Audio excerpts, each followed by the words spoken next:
Τα κονδυλώματα είναι τοπικές αυξήσεις του δέρματος που προκαλούνται από ιό των ανθρωπίνων θυλωμάτων, HPV. Υπάρχουν πάνω από 100 διαφορετικοί τύποι HPV.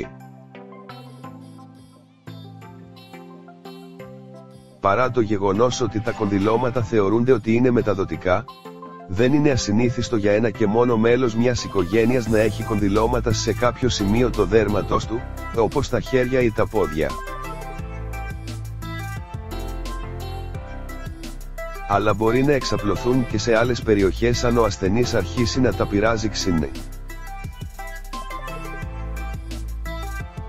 Ορισμένοι τύποι HPV μολύνουν τους γεννητικούς και στοματικούς βλενογόνους αδένες και δημιουργούν μάζες από ιστούς, μερικές από τις οποίες μπορεί να γίνουν καρκινικές.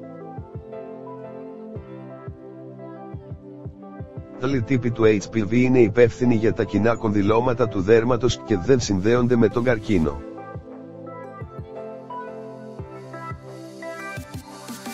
Ποια είναι τα συμπτώματα και τα σημάδια από τα διάφορα είδη των κονδυλωμάτων?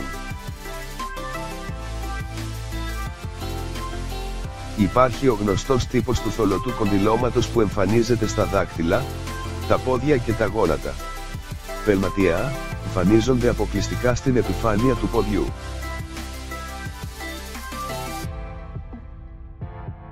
Επίπεδα, μπορούν να εμφανιστούν στο πρόσωπο, στα πόδια και σε άλλα μέρη του σώματος, συχνά σε μεγάλους αριθμούς.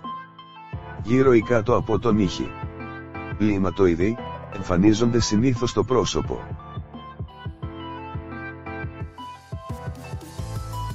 Πώς αντιμετωπίζονται?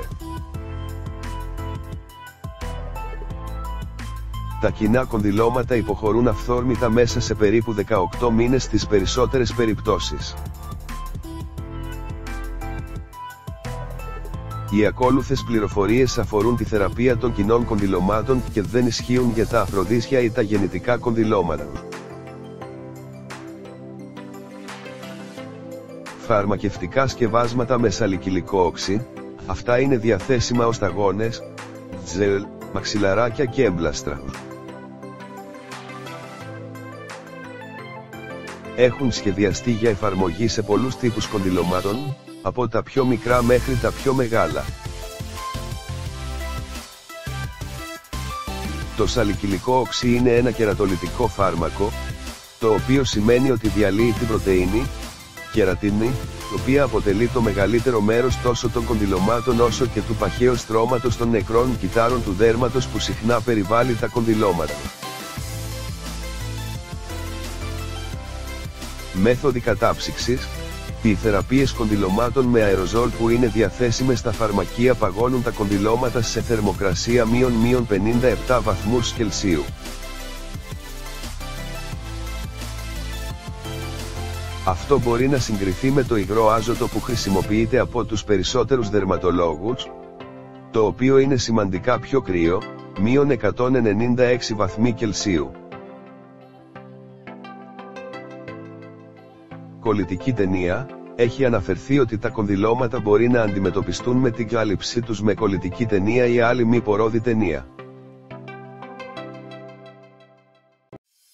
Αυτή η θεραπεία προϋποθέτει ότι η ταινία πρέπει να παραμείνει στη θέση της όλη την ημέρα και να αφαιρείται μόνο λίγες ώρες μία φορά την εβδομάδα.